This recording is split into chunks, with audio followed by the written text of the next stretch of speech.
The world can seem upside down at times, which has set me on a journey in search for love, truth, and ultimately personal freedom. I'm on a mission to help people find peace and healing so that each of us as individuals and ultimately the collective can be free from whatever keeps us stuck and skews our view of just how beautiful this life can be. Welcome to the Mack Show.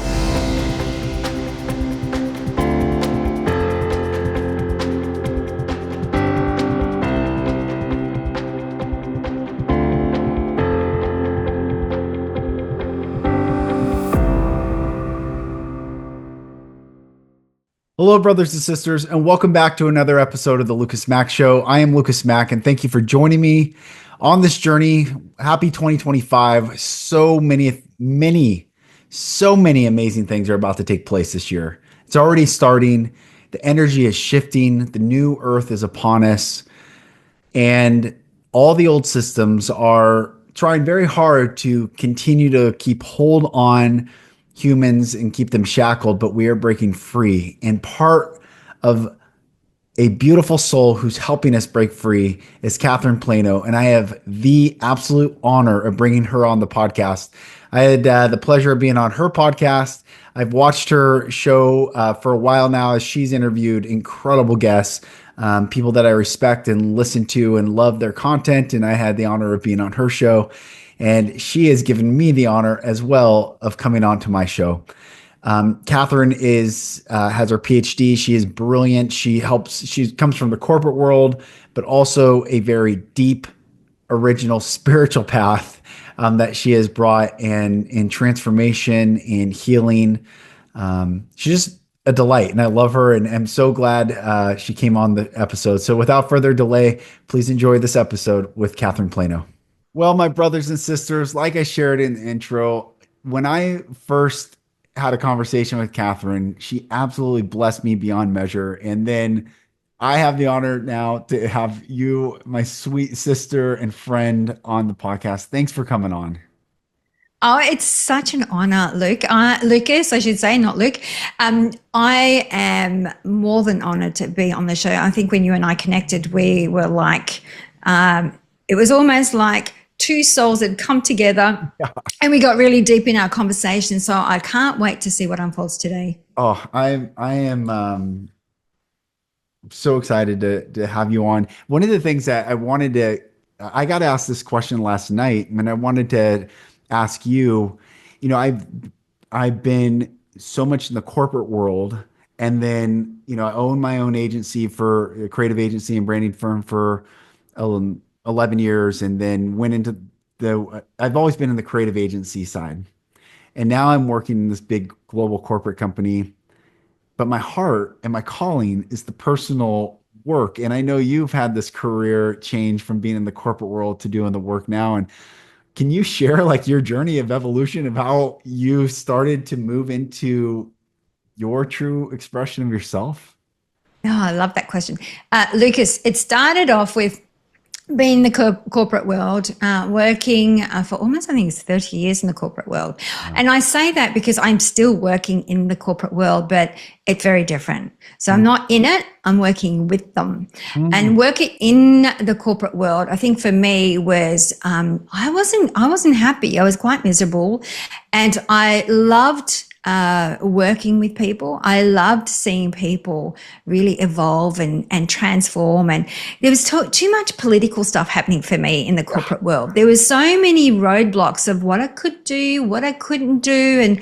And so one day I said to myself, well, the magic question, what if I started my own business? And then that question in itself allowed me to sit with it and went, you know what? I'm going to give myself 12 months. I'm going to save enough money so I can support myself for the 12 months. And I'm going to resign. And the worst thing that could happen after 12 months is I get another job. And here I am. I've been in business since 2009. Wow. And it was pretty hard, Lucas, because the thing is, like, you have things like still have, not as bad, but a strong inner critic, self-saboteur. So I was getting in my own way, but it was the biggest lesson for me understanding why I was getting in my own way. And I think that also helped me grow to where I am today. But it's so freeing. We were talking about freedom before. It's so freeing because it allows you to create something without the blocks, without the hierarchy saying you can't do this or you can do that. And nobody likes to be told what to do, by the way. No one, because the brain naturally contracts, right? So it's not just me, it's everybody. Yeah. So yeah, that's pretty much how it started. I gave myself 12 months and I'm talking back in the day, Lucas, that was like, making the phone calls. So I was picking companies I wanted to approach, and then I was sending them letters, physical letters signing them, and then ringing them up as a follow-up. And I was by myself. I was my own, an entrepreneur, a solopreneur, I think they called it back then. Yeah. And I did everything myself. Wow. But I know what to do and what not to do in business because of that, because I had to do everything myself. I couldn't afford to have a team. I couldn't afford to have a marketing guru, and I had to do and learn all of this on my own. So I did lots of courses and stuff like that, of course, but I think at the end of the day, it comes down to being your authentic self. Yes. I got asked last night by the CEO of a fairly large company. He said, what do you want to do? Do you want to be the CM? Is your path the CMO of these big companies, or do you want to be the CEO? And I said, if I ever take the helm of a company again, it would have to be for myself and for the work that I want to do personally, like what, your transition. And just, it's beautiful, your journey, because I'm working through getting clear on what that looks like as well. And I think I know so many are, because I've talked to everyone's trying to figure out what's next, where they are, or it seems like maybe not everyone, but many are right now of, why am I doing this? What do I really want to do? What if I could do whatever I wanted to do? What does that look like? And so it's beautiful to see your journey.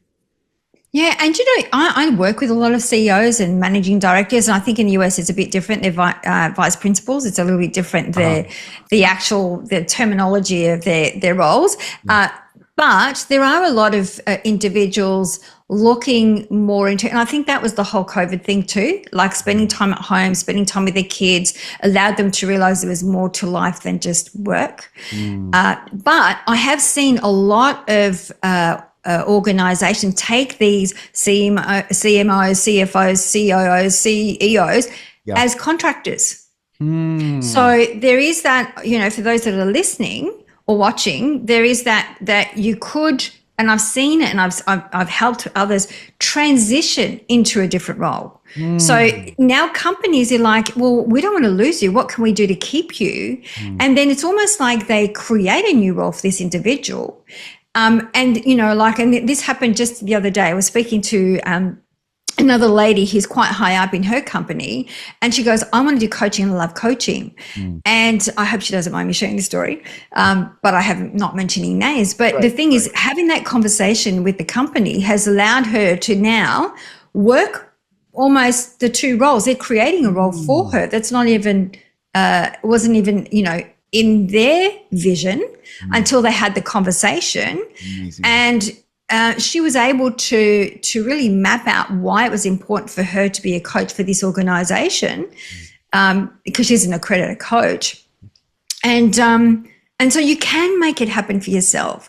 I think if you plan and say, this is what I'd love to do, get a real clear on why you want to do what you want to do. When you understand your why, it's so easy to then articulate it to, if you want to start, stay with a company. Because I see a lot of people will do that. They will become a contractor or work part-time as they're building their empire, let's call it, and then naturally let go and then become a contractor.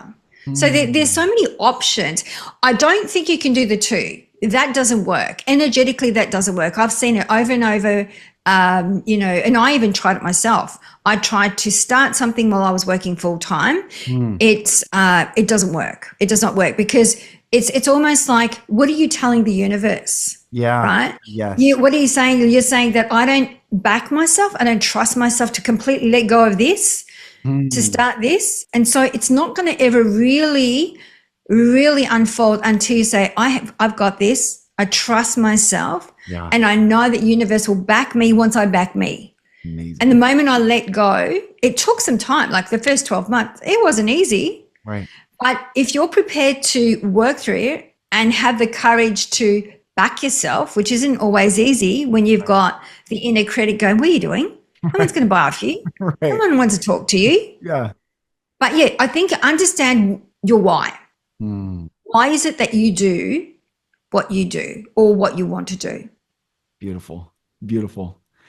For you, so you've had this beautiful world of the corporate world we're talking about, but you also have this deep spiritual truth that has always guided you. When did that get birthed? Did you grow up in a religious home, or tell me about like your worldview of growing up? Yeah, I love that too. It's one of those things. It's I grew up with that in my family. Mm, My auntie, we used to call her the alchemist. That's why I call wow. myself the modern day alchemist. Wow. She was an alchemist. She was like the little white witch in the mountains in France. Wow. She used to make all these concoctions. So I grew up with that. Then my dad. So we grew up very much open to spirituality. Mm, And then in my teens, I started getting into all the what's considered the woo woo stuff, which into crystals, natural healing. yeah. And one day I remember I was only probably about 10 or 12. I just remember there is more to this. This is not really who I am. Mm, And then that's when the quest started. But I got into everything, Lucas. I got into, you name it, like tarot cards, numerology. I did Reiki. I did Seiki. I did it all. I wow. did it all. I even had a shop when I was 28, ahead of its time, where I did all of that. And it's one of those things that I kept a secret. And then I entered Mm, the corporate world because I was then a single mother mm, with a 3-year-old child, and I wanted a good life for my son. yeah. And so I thought, well, the only way, and this is when the internet started, Mm, I thought the only way was to get on the whole bandwagon of the internet and learn about that. And so I educated myself. That's how I got into the corporate world, actually. wow. And and it was really interesting because completely black and white, a Yeah. completely opposite. Right. But today, and I used to keep it a secret, although I couldn't constantly live my life that way. I used to meditate at a very young age. Mm, I used to do all these like rituals and all of these beautiful things. I was part of different groups, and we'd do these beautiful ceremonies, but I'd never told anyone because I didn't want anyone to think I was crazy. mm, And so now it's so different because a lot of that woo woo stuff back then is actually quantum physics, mm. right? There's science that backs it Yes. up. Yes. So now I can merge the two, and I can merge the spirituality and the science without feeling like a crazy woman. Yeah. So, Yeah. but it's something it's always been in me. The quantum physics is the key. It feels like that's unlocking so many of the walls that are keeping things in siloed spaces.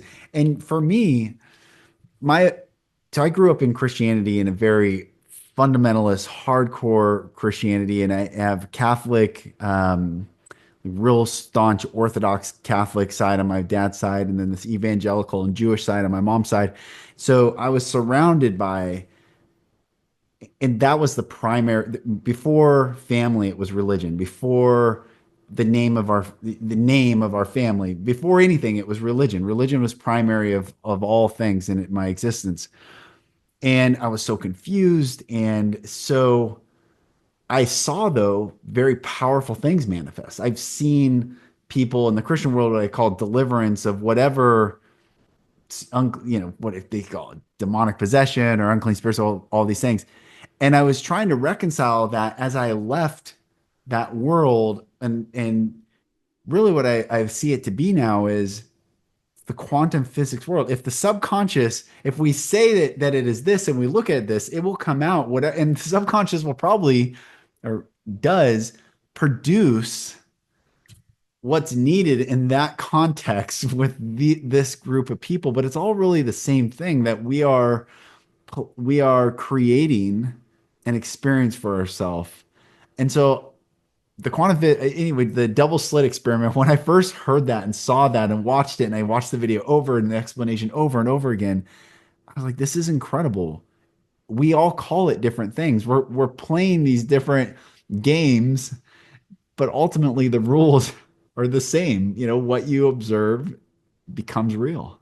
What you choose to look at, we call it maybe something, um, I don't know, numerology, but then in the Christian world, they call it like the Bible code. And it's all ultimately it's the same stuff that we're playing with, and it becomes fun and exploratory and creative versus for me, it was so fear-based. Like don't go down that path, or don't look at that, or don't read that, or and it's beautiful to hear people that didn't have. That's why I love asking that question, because I think a lot of people listen to my show do have a lot of that religious background, and they're trying to figure out, and I share my story so often of like how I left it, how I am walking through it currently right now. And I love when someone doesn't have it, but also felt needed to silo it for another, the corporate world. And I think all the silos, all the walls are coming down. And that's what we were talking about, authenticity earlier. Yeah. And can I also add to that though? I was brought up as a Catholic, but I think also that was more so expected from my parents because their parents were very much in that religion. So obviously we were baptized and all of those things, but never followed it through. Yeah. So it is, I think it was more so expected of them to do that and follow the family tradition, being French. Right. But I love the fact that you were talking about the how we're constantly. Well, what came to mind when you were talking, I was thinking about projection, because it is really important to understand that we are manifesting all the time, 100% of the time. And so, and I think the empowering thing for me that I've learned over the last couple of years is more so that, I ask myself, like, what part did I play in this co-creation? It's like when you start, talking about authenticity and accountability, is understanding that we are constantly creating. Even these days, it happens instant. You think about it and bang, that person calls you, or bang, that happens, or you see a commercial, you read about it and you're like, oh gosh, we were just talking about it. Right. And it's happening a lot quicker now because of this expansion that's taking place, or the awakening, as some people call it, that it's taking place globally. So a lot more, and you'll see it's happening at the speed of light. It is. It's made me actually a little nervous for a while. I would say the past 6 months, it made me a little nervous because things would manifest so quickly. So I was almost like, man, I need to be very careful in context of my life, what I bring forth, because you're right. It's been happening instantaneous. Yeah. Yeah. And that's why we have to be consciously aware of our thoughts, because it does start with the thought. And the moment we ruminate on that thought and we give it enough motion is magnetic, we bring it forward. And this is what is called a thought form. We can create our own entity within itself when we give it enough life. And it's almost, and this is going back to shadow work, it's almost, and we have many of these, by the way, it walks beside us all the time. So, I always say that our external world is a reflection of our internal world. If there is an area of your life that is not working, then that's where you need to lean into and really shine the light on those dark spots as to what are those triggers, or what are these emotions, what are these feelings, why are they even coming up for? Yeah. Asking those, and that's important. I don't think people give themselves enough time to reflect and be still, to ask those really deep questions. Like, it could be as simple as, what question did I ask to receive this information? Or what belief system is in my mind to sit here and have this uncomfortable conversation? Because when you start asking these questions yourself, you are the creator. Yeah. And so we are creating all the time. Now, co-creation is happening with the other people, but also with God, with universe, right? Yeah. So we have to be consciously aware with the thought, because that's the spark that starts it all. It's it's really amazing. When I was young, I had all these visions for what the earth was going to be, and I still really believe that what's coming. Um, but I feel like we're here. It's like when I was young, I thought someday this is coming, and now I feel like this is any day it's coming. It's such a beautiful, almost like a movie that we get to live out. We're the writer of the script, we're the actor of the script, we're the co-stars with other beautiful co-stars, and it's and I think maybe that's what being a creator, being part of this co-creation, when we're conscious, maybe when we're unconscious, that's the demiurge of just destruction, and we leave a wake of pain and trauma and unhealed generational ties. But being conscious to liberate, free, and build beauty in this world, it's so fun. Meeting you, meeting all these beautiful souls, like we're all meeting right now, and it's like, wow, people are really beautiful. We really are. Yes, We really they are. are. When we choose to see them that way too, right? Understanding, and this is going back to, if I get triggered by someone, I always know that's not truly who they are. The behavior is not the person. The behavior is what they think and feel. And Mm, thus, when I look at that individual, I will look at them as, there is more to you than meets the eye. You are a soul. You're a beautiful spirit. You've come here to experience just like me. yes. And so when we start looking at it in that light, it's such a gift, Mm, because then you can see the gift in everything rather than seeing the darkness in everything. yeah. It's really important, because it is the meaning we give every situation. Mm. Well, it seems like, and now that you're saying that, it seems like even this right before we got on the call, I was like, I have to turn my Twitter notifications off, or X notifications, because it's just, I'm being bombarded like a jackhammer with, like, I have my notifications on for Elon Musk when he tweets, and he tweets, I don't know, it feels like 1,000 times a day. It's so much. I have a few others.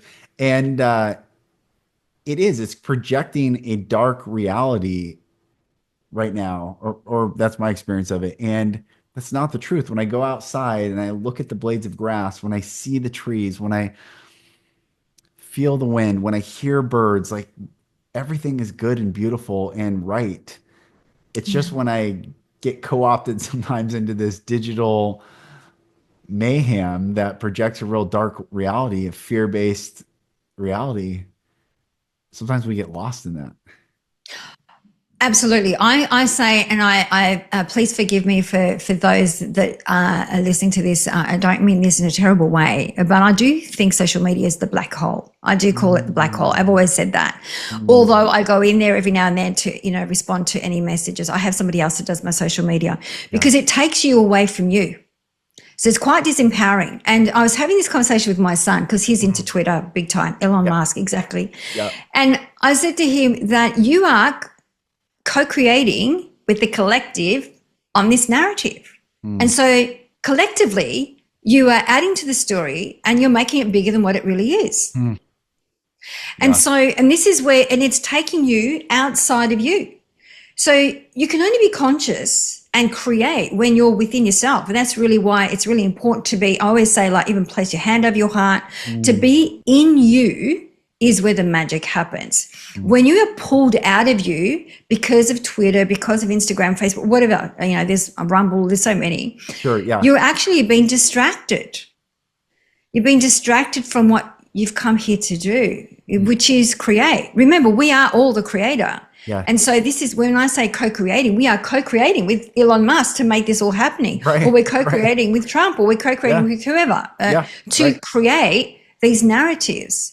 But what about if you surrendered to all that? Just understand that, dichotomies are at play. We don't know the truth. Yep. The truth resides within yourself. That's right. As we were saying before, love, truth, and light is here, not out there. Yes. And so to stand in here and actually go, well, what can I, because I remember in 2008, there was a major, and this is when I was about to step into my business, right? So there was a major disruption economically, Yes. but I didn't watch the news. I wasn't into social media then. I think we only just started social media in 2012. So I was a late bloomer. And so it was amazing what I created, even though I started my business during that time. Amazing. When it was financially, like, nobody wanted to spend money, nobody wanted to do anything, like everybody, people lost their homes. Yeah. Yeah. But once again, I didn't play part of what was happening externally. I lived in my own bubble and asked myself every day, what is it that I need to do today to create this vision that I had? I was very clear on my why. Very clear on why I wanted to do. I wanted to make a difference. I wanted people to tap into their true potential. I wanted people to be more conscious and remember who they are, rather than living, like you were talking about, unconscious. We are walking, talking, unconscious programs. Yes. Yes. And Bruce Lipton, even he talks about it. Bruce Lipton, he talks about that we are only consciously aware 5%, depends on the research. I've even seen it 3% of our day or our time. That's not a lot. No. That's not really tapping into our full potential. Imagine if we were more conscious. Because then if we are caught up into these narratives, like the Twitters and whatever that may be, or what's happening in the outside world, we are then our vibrational frequency is at a lower vibrational frequency, and like attracts like. So if we are at lower vibrational frequency, we're only seeing at that level. The more that we raise, I should say, our vibrational frequency, we're seeing above what's happening. We understand there is something bigger here at play. Yeah. Rather than getting caught into the detail. Right. Yeah. And it's the truth of a rising tide lifts all ships. Well, it's up to us individually to rise the tide, and that everyone will rise with it. But if we're not conscious and we're getting drugged down into these lower, games, and dude, even as I'm pausing and I'm thinking, I can see it. I know I can turn my phone on right now and get pulled right into these narratives. And I think all these narratives that pull us down are narratives that say we have no power. That's really ultimately like, so then you outsource like to a Trump or to a Musk or to, for some other perspectives, the WHO or the WEF or the whatever politician. It's always outside of ourselves. And that's not the truth. The truth is within ourselves. And that's the game. Either we unplug and we go in and we rise and we bring this up, or we choose to plug and go down. Yeah. I started my business there's a lot of beautiful similarities. I started my business in August of 2008. It got incorporated on 888. Like you, I was unaware of social. I just kept plugging away and built that up it's fascinating, because if I believed the narrative, then if I was already plugged into the narrative, I wouldn't have believed that it was possible. But yeah, when you shut it out and just go within, it's really beautiful, the results. How have you, like now in your daily life, how are you integrating your spiritual truth and your practice? Like, what is your day like? I don't know, tell me, share with me how you roll, I wake up at 4:15 every morning. It's just my automatic. I will do yoga. I will do some journaling. I will do a meditation. I've got one of those copper triangles, which are pretty amazing. And that's my time. And it's beautiful because I feel like I'm the only person on the earth that is awake, because it is so quiet. Yeah. And because I know that once I'm sitting on my desk, it's busy. My practice is, how do I keep that Zen moment into my day? And that is something I am still practicing, where I feel triggered sometimes, or I feel a little bit anxious. I'm like, where am I, is my question. And a lot of the times when I ask myself, where am I, I'm external of myself. Yes. And the moment I go, you've lost your way. Come back here. Come back here. And I might just place my hand on my heart and just breathe. And the moment I do that, I'm like, everything's okay. I'm grounded. But it's amazing how we can get so caught up externally. Even myself, I mean, we can talk about it. And, I always say, Lucas, that we teach what we must learn. Mm, Yeah. So I am still practicing what I am sure. teaching. I Yeah. haven't perfected it. Yeah. Yeah. I'm human. And a beautiful one at that. So yeah, we're all figuring Thank this you. out. In 2019, I was hired to be the MC and TV host of a privately chartered cruise for this billionaire and all his network of elites, and it was a wild experience. But I asked before I was called to do it, or I asked before I flew out because they flew me out 3 months earlier to do all the excursions that all these people got to go on. So I had like Steve Jobs' private sushi chef in Kyoto in Japan prepare and serve me, and it was like really wild, and it was all filmed. But I asked God, why me? First of all, how did they find me, and what am I supposed to share with them? And I heard clear as day. I mean, it is so clear as if you and I were talking. I heard clear as day. Tell them about the beauty of humanity. And I was like, and I'll never forget this. I'm like, the beauty of humanity. And I heard it like reverberate. Tell them about the beauty of humanity. Tell them about the beauty of humanity. And it's a wild story. I can't share the whole thing, but on stage in front of all these very global world people that are very influential, I told them about the beauty of humanity. And I often wonder, what purpose did that serve going into 2020? Because a lot of the people that were names in 2020 were on this ship. And I only bring that up is there is such a beauty in humanity, and we've forgotten. And we have to reclaim for ourselves and for each other this beauty that is ours. We're the ones when you put your hand on your heart and you remember, I think it's such a beautiful question. Where am I? That's like, well, got to come back in. And then we create such beauty. And I think that's the greatest gift that we can bring this world is that to reclaim and to share that. But even you asking, and what's the purpose of you sharing this? Like, why me? Mhm. It's going back to you chose to be here in this time to Mm, deliver that message, and you don't know how many people's lives you touched. And interestingly enough, mm, it happened. You said in 2020. Look what happened in 2021. So the timing would have been perfect right. for people to even take that with him, because we were literally housebound for quite a long time, Yes. where we had that time to do that deep work, the soft reflection, Yes. So whatever was delivered in that time, that speech would have touched many lives. And Mm, it's interesting, you won't know what changes you created in that moment until somebody tells you. right. Unless somebody tells you, actually, unless they send you an email or a text saying, hey, Lucas, that talk was amazing. Yeah. Yeah. But guaranteed, you touched many lives. Mm. I was fired for saying that, and I was sent home from Japan. It was a wild thing, and they said, it's a crazy story. I can't go into all the details, but I can say that I rehearsed in front of it, nothing was ad-libbed. I rehearsed 3 times and with my handler and all in the arena or the big theater auditorium on the cruise ship. And I ran through it 3 times and my handler's there. And then the host family didn't like that I said that, brought me in and said, who said you could talk about the beauty of humanity? And I said, oh, I practiced this speech. This gal who was in the meeting was sitting to my right. I said, she heard it and she goes, I never heard you say that. And I was like, wait, what? And she's like, you never rehearsed that in front of me. And so it was kind of a weird situation. So I ended up getting sent home for it.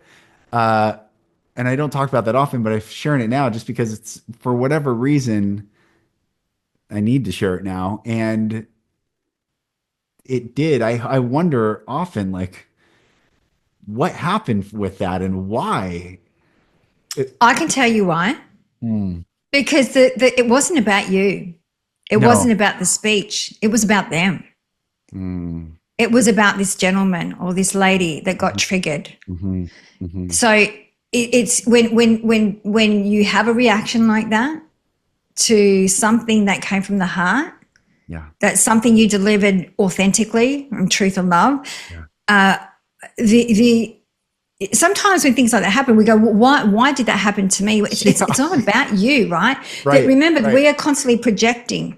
And so when you were delivering your speech, obviously they got triggered. Something within them got triggered. Yeah. So it could be that something that you said in your speech that obviously really pointed to a wound that needed to be healed, or something that, even like something within themselves that they, pushed away, that maybe kind of like the trigger resurfaced. So the emotions came back up. So look at it that it wasn't about you, it wasn't about your speech, it was about them. And so they reacted to it. And because they probably couldn't contextualize what they were experiencing, they were blaming you. Yeah. Yeah. It's really interesting. It's really this experience and all the players on the board. It's so fascinating. And I Yes. often share with people the same board that we're taught to play checkers on is the same board that they play chess on. It's the Yes. exact same board. And it's our choice what we want to play, what game we want to play, and how we want to play Yeah. it. Absolutely. And I bet you sat there and just accepted rather than reacting, which would have just added fuel to the fire. You just, and I'm just making a big assumption here, Sure. is that even just understanding that is your perception, that is how you perceived it, and that wasn't my intention, right? The moment we understand that we all play part in this, Yeah. we always play part in this. I mean, they chose to be part of this whole event with you. Yeah. Yeah. This was all meant to take place. Right. You were meant to talk about the gift of Beauty humanity, the beauty of humanity. Yeah. You were Yeah. meant to do this. So interesting. But that's this message I think that we are waking up to. We've been beat down as a collective for so long through whatever system or religion. Catholicism is a really good one, just to beat you down, that you're beat, this original sin narrative that you're nothing but from the very beginning a sinner, and there's only one place for you if you don't accept, and it's so crazy. But we're waking up and saying no. I would never. This is one thing that's woke me up recently. I would never, doesn't matter what my children do, I would never not love them unconditionally, ever. Even the concept of it is so gross, to not love my own children unconditionally. And in the context of religion, I would certainly never condemn them to a fire to be burned in a furnace if they didn't do something that pleased me. How insane of a concept have we swallowed to subject ourselves to a power that is not of our own choosing? And that's where I think we're waking up. The beauty of humanity, we are beautiful. We've just been beat down for so long with all these teachings that really screw us up. Yeah, absolutely. And conditioned, right? And the thing is, the other thing too, it's like I always say, never blame our parents. They did the best they could with the information they had, right? Absolutely. But it is important. We all carry emotional wounds, even through our DNA, hereditary, ancestral, and understand that who we are today, we can choose to be someone different. We can be more conscious and accountable of who we are today. Understand that certain belief systems and fears and patterns and programs have been imposed onto us. Yes. We have the choice today. And this is the free will. We've come here to learn these lessons. We picked our parents. We picked this whole play. Like you say, we have the director, the script writer, the co-star, the star in our movie. Yeah. Right. But then it's up to us then to come to a point where we go, well, where to from here? Understanding that these beliefs no longer hold power over me, or these beliefs no longer serve me. And so when we start to ask, what is it that I need to let go of? And it's a constant practice. That's another thing I do every day. What is it that I need to let go of? Because we have got generations of conditioning. Yeah. Layers. Yes. And if you were to let go, even I still think that if you were to let go of one thing a day, it's still not enough. And, I had a client say to me the other day, Catherine, I thought I was done with this stuff. We've been working on this for years. And then everything shifted for me, but then it's come up again. I said, that's because you're ready to let it go. It would come up if you weren't ready to let it go, because we're really good at pretending and acting, but we are perfect. Oh, we're amazing actors and actresses. Yeah. And pushing things away and repressing them, thinking that they will solve themselves or they will eventually disappear. But they will come up over and over again until we integrate them and work with them. How do you view time? Do you think time is linear, or do you think time is spiraled, or is time a construct? What do you think of time? I don't believe in time. Yes, good. I don't believe in time. I love it.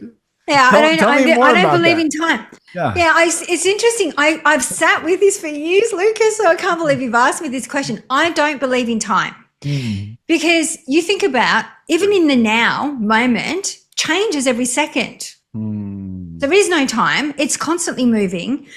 We have a past, which we bring in our present, which then we project in our future, that's what I call getting stuck in a loop. And the future's a different, the future's the future. There is no time. I think it's a man-made concept. Yeah. I that resonates with me. And it's like the greatest trap. I'm constantly because I was trapped growing up physically and spiritually and all these different components. Time seems like the greatest trap. It's like in our face, on our phone, on our watch constantly. And it's like telling us that we're running out, and it creates anxiety, or there's something to this. It's a trap. Time is a trap.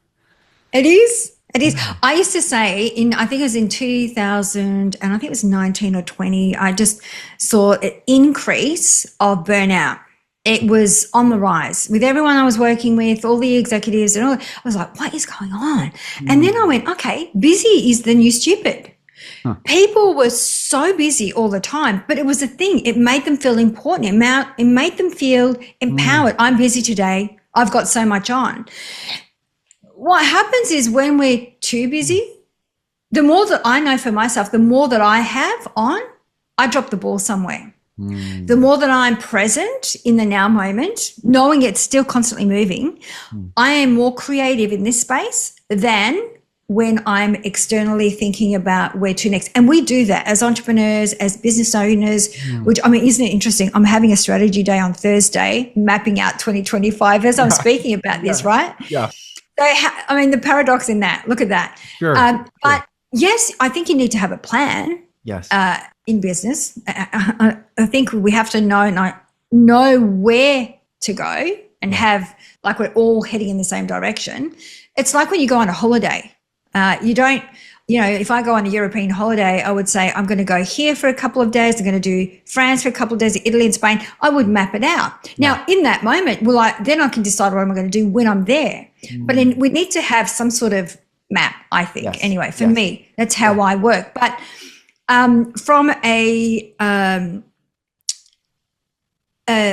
when we are, why I call it manifesting, because we're always manifesting. Yeah. When we're creating, let's say, or co-creating, we need to be in the moment. And in the moment is really hard to do all the time. And it's like being conscious all the time. It's really hard because we do get pulled out. Like I said, Twitter could put, Elon Musk, or we get pulled out all the time. To be in the conscious present moment, be the creator, knowing the powers within you is a practice in itself. And that is where time, for me, does not exist. But that is where, because I believe there is multiple aspects of you in multiple dimensions, not just in the here and now. Yeah.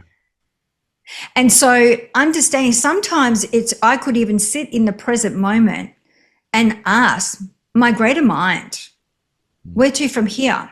What would you do in this situation right now? How would you go about creating this, whatever that is? Like, how do we expand this and how do we market this? Like, I ask those questions and sit with them And it's amazing, Lucas, what comes to me rather than going outside and trying to find the answers. We all have the answers within ourselves. Yeah. I mean, even Carl Jung talks about it. We have all these archetypes that live within us, Yes. and collectively we're all connected anyway. So if you want to draw from the collective, you've got to sit in quiet and ask those questions and see what comes from within. That's powerful in itself. Yes. But that's not on a time perspective. Yeah, that's right. That's right. It's so I'm so glad I asked you that. Time, yeah, I've been playing with it. I feel like the linear time, I think that's the greatest lie. Maybe it's spiral because Yeah. why I asked this is when your client said, "Well, I thought I already dealt with this, and now it's coming back up." And I wonder if sometimes things happen like cyclically, only like in an ascension spiral, but that's not necessarily time. But there are moments when things will come back into the picture. Yeah. So I look at them as patterns. Patterns. Patterns, yeah. So patterns to me will only present themselves when you have it integrated, what needs to be integrated. I could look at a pattern in my life. If I look at my timeline, let's call it a timeline, from when I was born to where I am today, what have been the most significant emotional events that have taken place? I can see a pattern. And so I can't blame what's been happening because the common denominator is me. Yeah. So That's it's good. up to me to do the work. Right. And so then I look at the pattern, and then once I identify the pattern, then I work with the pattern. What is the pattern? What is the purpose of the pattern? Number one. Yeah. What is the pattern here to teach me? Why am I hanging on to this pattern? Because if I wasn't hanging on to it, these repeating events wouldn't take place. And what's the secondary gain from this pattern? What am I getting out of this pattern? And so when we understand that it's up to us, and we might not learn this pattern in this timeline or this lifetime, let's call it a lifetime. It's more of a lifetime than a timeline. Yeah. Then we'll come back and learn that lesson over and over again if you want to believe in that. Yeah. Yeah, that's really interesting if you want to believe it. Yeah. Yeah, because it's always going to be quantum. We don't know till we get on the other side of what this is, right? Which I believe there is more. I mean, I'm sure you have too. I've had enough experiences to know there is more to this physical realm. Yes, absolutely. Absolutely. Yeah. I've experienced those moments in meditation where I am completely out of my body. I've experienced it when I was 10, having my tonsils out under anesthetic. I was out of my body. I could see exactly what was going on in the operating room. Yes. So I've had amazing out-of-body experiences and even beyond to know there's more than this. Yes, absolutely. Even in breath work, holotropic breath work, I've had as intensive psychedelic experiences in that as I've had on plant medicine, going intentionally to have it just from breathing. So absolutely, there's so much more. But also I love how you said, if you believe in that, because maybe it's even quantum in beyond this. So if you want to believe in this finite one duality, maybe you're going to experience it until you finally wake up and be like, okay, I'm done with the duality in this third density, or however you want to look at it. Do you it's so beautiful. How have you integrated all these different spiritual paths that you've learned? Like you were talking about tarot, or crystals, or Buddhism, or dark, like how have you brought it in for yourself and integrated it for yourself? Great question. So they're all from the same source. They're all language. Numbers is language. Astrology is language. Everything is language. It's like learning how to speak Italian, French, English. They're all languages. Understanding, and they all coincide. They all work together. So for me, it's how I've integrated. I mean, every day I know from a number perspective today, I might have, a 4. a day of four, and how I might, and I do this every day. Like Lucas, I will play. Sometimes I'll even have an oracle card and say, okay, what's going to be of, it could be as simple as, what will I learn from today, or what will today bring me, and pick up a card, and I'll just have it sitting there. And it is amazing how, and I do this with coaching as well. I've got coaching cards, which is really beautiful because pictures speak in volumes. And when you look at a picture, it can actually, you can either connect with it from a color perspective, even from, like, you might connect it from, an archetype perspective, but then you can actually, ask sometimes when you're, let's say you've got a situation. I don't like to call them problems because I don't believe in problems. I believe they're all opportunities. Yeah. Yeah. It's, once again, it's, but let's say call it a situation. Yeah. When a situation comes up, it could be more me asking questions about the situations. And I think it's the questions we ask ourselves that creates the opening for us to receive more. That's the magic. We don't ask enough questions. We don't ask enough of those internal. And I think also too, a why question is not going to get us anywhere. A why question, you will receive a level of resistance. Like you said before, why me? Why did you choose me? Yeah. Yeah. Yeah. There will always be a resistance to the why question. And it's interesting. I've even looked into it. Neuroscience have done a lot of work on the questions where they can see the brain contract, because the why is leaning into more like, well, you don't believe in me. You don't have faith in me. You're blaming me. You're pointing the finger. You're not being accountable. Yeah. You're being the victim. Yeah. Whereas a what question opens you up. So I'm big on, like, even like, what I was saying before, like, what part did I play in co-creating this event? Right? That's a tough question to ask yourself when it might not be your problem. It might not be your situation, but just to take this accountability, it's so much more empowering to know that I played a part in this. So, for example, I'll share a story to bring this to life.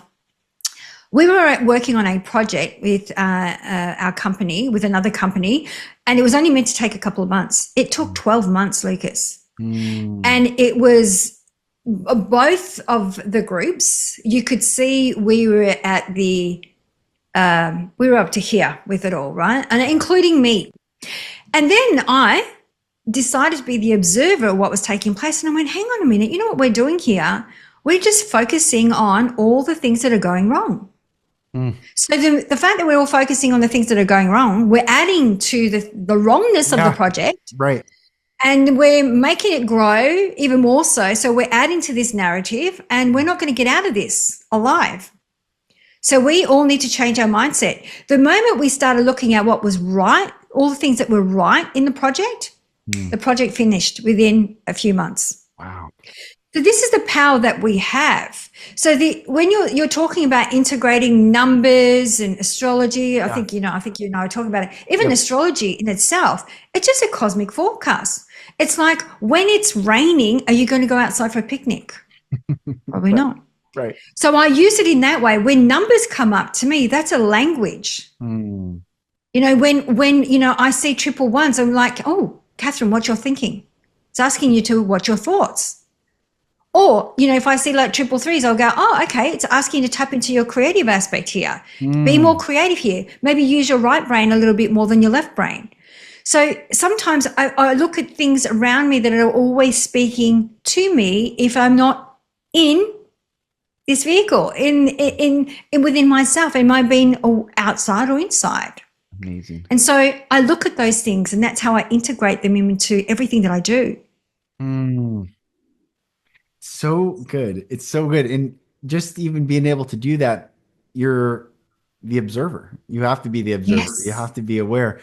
In 2016, my life radically changed. It's when I had flashbacks, and I started this healing journey and woke up and spoke out and broke away from this family structure, and my life radically changed. I had just finished reading the King James Bible for the 7th time cover to cover in 14 years. I had never missed a morning or night praying on my knees. I used to pray for 2 hours a day. I would fast from Sunday night to Tuesday morning for 5 years in a row, just coffee and water. And just like I went so hard into this world. But I will never forget in 2016, I had finished the Bible for the seventh time and I wasn't different. I knew a lot. I can recite you. I've you know, as much as I've forgotten, I can still recite like massive chunks of the text. And I wasn't different. So then I got really frustrated and it led to this whole journey. Why I bring all this up is in this awakening that I had in 2016, all of a sudden, every time, and it got weird, it kind of, all these things happened in my life. I'm like, this is so strange. But every time I look at my phone, it was the exact same numbers every single time. It got to the point where I was tell one of my employees, like, look, it happened again. Look, it happened again. And she's like, this is weird. I'm like, no, I know it's weird. So I started screen capture. I would screenshot it. I have thousands of screen. It happens all the time. Sometimes I get tired of screenshotting. Every time I look at my phone, What it's were your numbers, that the ones that were present, repeating numbers? they're all like Saturday. It happened twice on Saturday. I only captured one of them, 12-12. On Thursday, I captured 1-1-1. On I mean, I could just keep going. My son's asking me, but 2-2-2, 3-3-3, 4-4-4, 11-11. I mean, it just happens all the time. But I want to be aware of what they're actually calling me to be aware of versus me freaked out sometimes. I'm like, oh, it's happening all the time. And see, that's a language in itself. If you have a look at one in itself, one is all about the self, the identity, right? It's how are you leading, how are you stepping into, how are you being in that specific moment. And even so, being the one, it's also, when I see the triple one, for me, it's when it's to do with the self, it's like, what are you thinking? What are you feeling? What's your thoughts? And when I actually think about the one as the self, the two, think about two people, it's about conversation, it's about connection, it's about self-worth as well. And it's all anything to do with interaction as well. So, sometimes it could be, two is also a lot to do with, when you talk about self-worth, it could be material. It could be, because material and wealth are very different things. Some people, wealth to them is money. Wealth to them and abundance is, having a loved person. It could be differently. But when there's two people involved. So how is that, that co-creation, that connection? And then three is about creation. So you think about body, mind, and spirit. Yes. Right. So it's about creativity. So number four, think about, I always look at the four is like think about the legs of a table. It's all about security, foundation. 5 is freedom. 5 is very much about, it's also freedom to express myself, to be creative, to be authentic, to do what I want to do without worrying about what other people think. 6 is being of service. It's been of love. It's been, it's about harmony, balance. 7 is more around, 7 is an interesting number too, because when you look at 7, it's the door, that entrance to the spiritual realm. A lot of the time, 7 numbers, when you're in your 7, they're quite often misunderstood. Right, because you're at a different, you're thinking a little bit different. So that's that when you're stepping into that next paradigm, let's say, and so you're starting to think, that higher mind. And so then it's and it's very much about others as well, how you connect with others, how you see others. And so as we go through 8 is a very auspicious number, especially in the Chinese believe 8 is the most auspicious number because it's a power number. But with every number, it has this light and shadow. So 8, it's great because when you come into wealth, it's great. But look at the 8, it's like the infinity number. Yes. Yes. And so the 8, when we have a lot of money, then we'll take our friends out, we'll spend it, and then you have no money. That's the go across, and you have a lot of money. So and every number is here to teach us something. Number Mm. 9, which is what we're into this year, Yes. is a Yes. number of endings, Mm. number of closures, but it's not a bad ending. It's one way of ending a life, or one way of, maybe it could be just thinking differently, seeing Mm. things differently. Mm. But as I said, every number, I mean, we could spend a whole podcast just on numbers. So I'm Yeah. just trying to be really high level, but every number has a language, Mm. has a message. And even if you have a look Beautiful. at last year, 2024, which is number 8, it was Uh-huh. breaking down the systems, Yes. Yes. right? Yes. Which is, the 8 is all about systems, right? It's about the education. It's about the corporation. It's about the health. Mm. It's interesting too. I'm learning. I love, first of all, thank you. Because I only knew numbers from the Bible code in coming from that world. And I would say one is beginning. And it's interesting even how the book of Genesis, genetics, the genetic code of whatever we're in, explains it like Genesis 1:1 is the first time is the word beginning ever spoken. So in the beginning, one. And then two, like you're saying, what did you say? It means partnership Well, or yeah, partnership, yeah. connection. Yeah, so Jesus sent his disciples out by two, or Genesis 1:2 is the very first time the Spirit of God moves upon the face of the water. So you hear in the beginning God, and now all of a sudden there's the Spirit. Now you have two. Three, in Genesis 1:3, God says, let there be light, and there was light. And so he created all of a sudden. So creation. Four, I always said, is division. So Genesis 1:4, God divided the light from the darkness. It's the first time the word divide is mentioned. So I'm curious how the table, the foundation, because you get like 40 days of fasting, 40 days of rain, 400 years of captivity. It always like separates pre and post. So, but Yeah. maybe it gets you on the new The footing. foundation. It gets you on the But there foundation. is a light and shadow to each number. It's Yeah. So if you think fascinating. of it, when you don't have a foundation, it's disruption. So good. And then five, the very first day that life is in a living creature is day five. So five is life or freedom. And life Yeah. probably is freedom. And that's why they try everything they try to do is you know, play with, or we can play with something that takes away our fullest expression of life and our freedom. Yeah. Anyway, It's so so I true. love this stuff. I love it. But see how it's all linked? It is. It is. It's just It's all different language, linked. like you said. Yeah, it's Yeah. just a language set. Yeah. Um, I am so, I wish I was in person. I'd give you the biggest hug. I'm so thankful for you and your time and your amazing wisdom and your love. For everyone watching, how can people connect with you? I will put out all these links in the show note, but I would love to have you share where people can join you on your beautiful journey. Yeah, they can just look up my name, Catherine Plano. I'm on everything. Just not Twitter yet. I have just started, but I am getting there because it's actually a really different. So I've been taught that there's a different generation going on Twitter too. It's the 30s to mid 30s, which is an interesting. Yeah. I don't know if you knew that, Lucas, but I only found this out the other day. Yeah, so Catherine Plano, just look me up, and I'm sure you'll find me on Google or somewhere. What do you think of this? Just as leaving. So eight, this auspicious number, and Elon Musk changes in 2024 Twitter to X. And if you put an eight on its side, Yeah, you have the yeah, X right in the middle, and it's that's almost right. like this harvest. I don't know. You get into, I follow all these accounts and I read these books like Raw talks about the harvest, and there's one guy is talking about the harvest is the rapture or the shift that's coming, or I don't know. And like this X, there's something to all this. I don't know.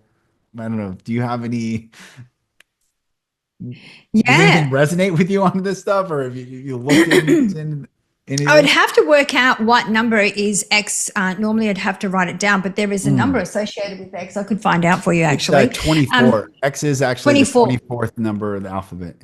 Okay, cool. So that's a number 6. So literally it is, and once again, have a look at the 2 and the 4 and the X. It's interesting. So the two is, so Elon Musk would have come into, and I don't know what he's done, but I'm just Sure. looking, I'm only talking from a number perspective, right? Yeah. Yeah. So Yeah. he was connecting with others within the organization. And then obviously change the foundation of the organization. So if you have a look there must have been massive changes within Twitter. I don't know, but I'm just going by numbers, purely because, and it was conversational. So it would have been either him connecting with others, having the conversations, maybe finding out, are they happy, not happy? And there would have been some massive changes, because 4 is also brings a lot of change. So does 5. But 4 is about restructure, rebuilding, so think about for the foundation. So sometimes we need to go through restructure, and sometimes it's not always a pleasant one, but needs to be done for the balance, because that's also number 4, is think about the balance of the 4 legs. If you take one leg off a table, then it's, so from an ecosystem point of view, he would have looked at creating more balance within, the culture of the organization itself. So cool. I love this stuff. I love it. Thank you. Thank you, Catherine. You're a blessing. Everyone go look. You could just Google her. That's the easiest thing. Just Google Catherine Plano. I'll put her name in the show note and all your links. And thank you for coming on. I look forward to many more of these conversations. Thank you so very much for inviting me to your show. And it's always an amazing conversation. It just flows naturally. So thank you so much. Yeah, my pleasure. Thank you. Thank you. Well, my dear sister, thank you so much again for gracing me and the audience with this time. I love you and look forward to many more conversations with you. And dear brother and sister, wherever you are in the world, whatever is going on, keep seeking love, keep seeking truth, keep standing in your own sovereignty, reclaiming your autonomy and your agency for yourself. Because divine love, infinite love, sometimes language is not even sufficient enough to describe, but we do our best. But love is your birthright. Love is the sustaining force and power behind, underneath, through, and over all life and all existence. And the very essence of it is yours to claim. And that's what the Great Awakening is, to remember what is yours. I pray that you go in to yourself, find where fear still has a stronghold in you, release it so that you can receive more of the infinite and unconditional love waiting just for you. I'm Lucas Mack. This is the Lucas Mack Show. Thank you for joining me, and I look forward to speaking with you on the next episode. Thank you for listening. If you're struggling to break free and need support, go to my website at lucasmack.com. There you'll find resources like videos and ebooks, and also information on how to work with me for coaching. Thank you again, and I'll talk to you soon.